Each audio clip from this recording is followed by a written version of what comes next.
تو قدیم میسوپوٹیمیا، دریائے فرات کے کنارے وہ عظیم شہر بابل، تاریخ اور افسانوں کا ایک گہرا سنگم، اور یہیں سے ذکر آتا ہے قدیم دنیا کے 7 عجائبات میں سے ایک کا، بابل کے مولک باغات۔ نام سنتے ہی ایک شان و شوقت، ہرے بھرے منظر گھوم جاتے ہیں، ہے نا؟ لیکن آج جو سوال ہم کھنگالیں گے وہ یہ ہے کہ کیا یہ حیرت انگیز باغات واقعی بابل میں تھے، یا یہ صرف ایک خوبصورت کہانی ہے جو بس چلتی آ رہی ہے؟ تو آئیے ہمارے پاس جو بھی مواد ہے اس کی گہرائی میں اترتے ہیں اور اس تاریخی معمے کو سمجھنے کی کوشش کرتے ہیں۔ جی، اور دیکھیں ہمارے پاس جو معلومات ہیں وہ کئی طرح کی ہیں۔ قدیم یونانی مورخین ہیں جنہوں نے واقعات کے کافی بعد لکھا، پھر آثار قدیمہ کی کھدائیاں ہیں، کچھ اشارے وہاں سے ملتے ہیں، اور ساتھ ہی جدید تحقیق بھی ہے، جیسے اسٹیفنی ڈیلی کا نظریہ جو ایک بالکل ہی الگ زاویہ پیش کرتا ہے۔ اور ان سب ذرائع میں یعنی تضادات بھی واضح ہیں جو اس ساری بحث کو اور دلچسپ بنا دیتے ہیں۔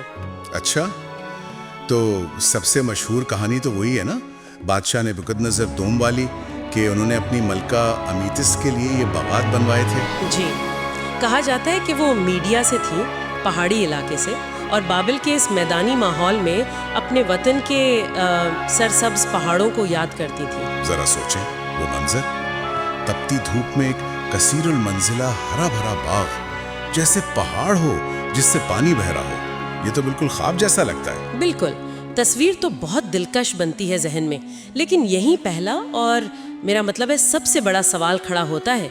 حیران کن بات یہ ہے کہ خود نبوکدنضر دوم کے زمانے کی کسی بھی بابلی تحریر میں، کسی کتبے یا شاہی دستاویز میں ان باغات کا کوئی ذکر نہیں ملتا۔ کوئی بھی نہیں؟ جی نہیں، اور یہ بات اس لیے بہت عجیب ہے کیونکہ دیکھیے میسوپوٹیمیا کے بادشاہ تو اپنی تعمیرات کا ذکر بڑے فخر سے کرتے تھے، وہ اپنے مندر، محل، نہریں سب کچھ لکھواتے تھے، تو ان باغات پر ان کی یہ خاموشی یہ بہت معنی خیز ہے۔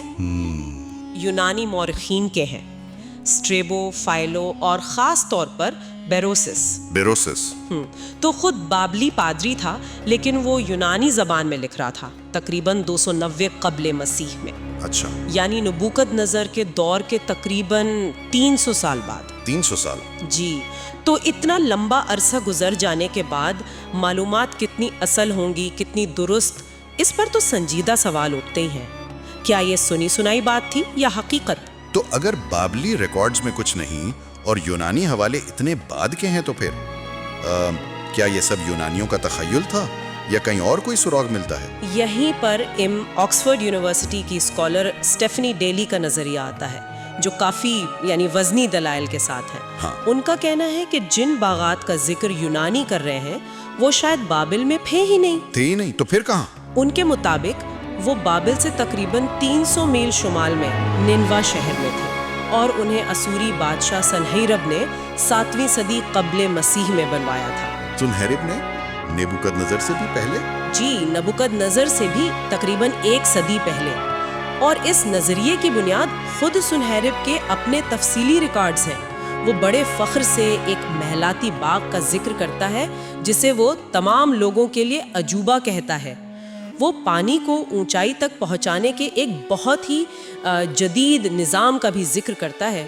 شاید وہ پانی اٹھانے والا پیچ جسے ہم آرشمیڈس اسکرو کہتے ہیں، اس کا ابتدائی استعمال تھا۔ اچھا، یعنی ٹیکنالوجی بھی تھی۔ بالکل، اور نینوا میں جو آثار قدیمہ کی کھدائیاں ہوئی ہیں ان سے بھی ایک بہت بڑے باغ، مصنوعی پہاڑیوں اور آپاشی کے پیچیدہ نظام کے یعنی ٹھوس ثبوت ملے ہیں جو سنہیرب کے بیانات سے بالکل میل کھاتے ہیں۔ تو پھر یونانیوں نے غلطی کی؟ یہ بہت ممکن ہے۔ دیکھیں، یونانی مورخین جب لکھ رہے تھے تو صدیاں بیت چکی تھیں، نینوا اور بابل دونوں عظیم شہر تباہ ہو چکے تھے، گمنامی میں جا چکے تھے، تو ہو سکتا ہے کہ کہانیاں گڑبڑ ہو گئیں۔ نینوا کا عجوبہ غلطی سے بابل سے منسوب ہو گیا۔ ناموں اور جگہوں کا الجھاؤ پیدا ہونا کوئی انوکھی بات نہیں۔ لیکن کیا بابل کو ہم بالکل ہی نظر انداز کر سکتے ہیں؟ وہاں بھی تو کچھ کھدائیاں ہوئی تھیں۔ وہ جرمن ماہر آثار قدیمہ کولڈوے، انہوں نے کچھ تہخانے اور کنویں وغیرہ دریافت کیے تھے نا، کیا وہ کسی باغ کی بنیاد نہیں ہو سکتے؟ جی ہاں، کولڈوے نے بابل کے جنوبی محل کے پاس تہخانوں کی ایک قطار دریافت کی تھی، محراب دار چھتوں والی، قریب میں کنویں بھی تھے اور انہوں نے یہی کہا تھا کہ یہ مولک باغات کی بنیاد ہو سکتی ہے، لیکن اب زیادہ تر ماہرین یہ سمجھتے ہیں کہ وہ شاید ذخیرہ کرنے کی جگہ تھی، گودام تھے، اور ان کا سائز اور ساخت وہ یونانی بیانات میں جو شان و شوکت بیان ہوئی ہے اس سے میل نہیں کھاتا۔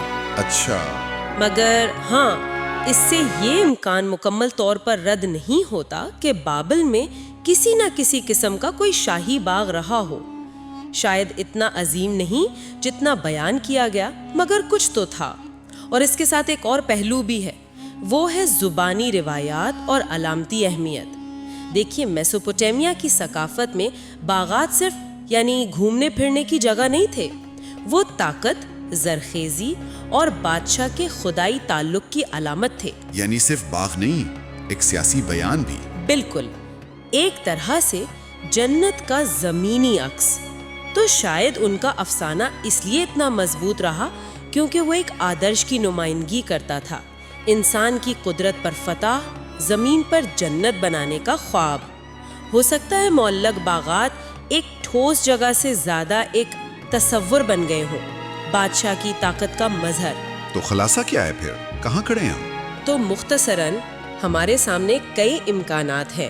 ایک، یہ باغات حقیقی تھے مگر شاید بابل میں نہیں، نینوا میں تھے، سنہرب کے بنائے۔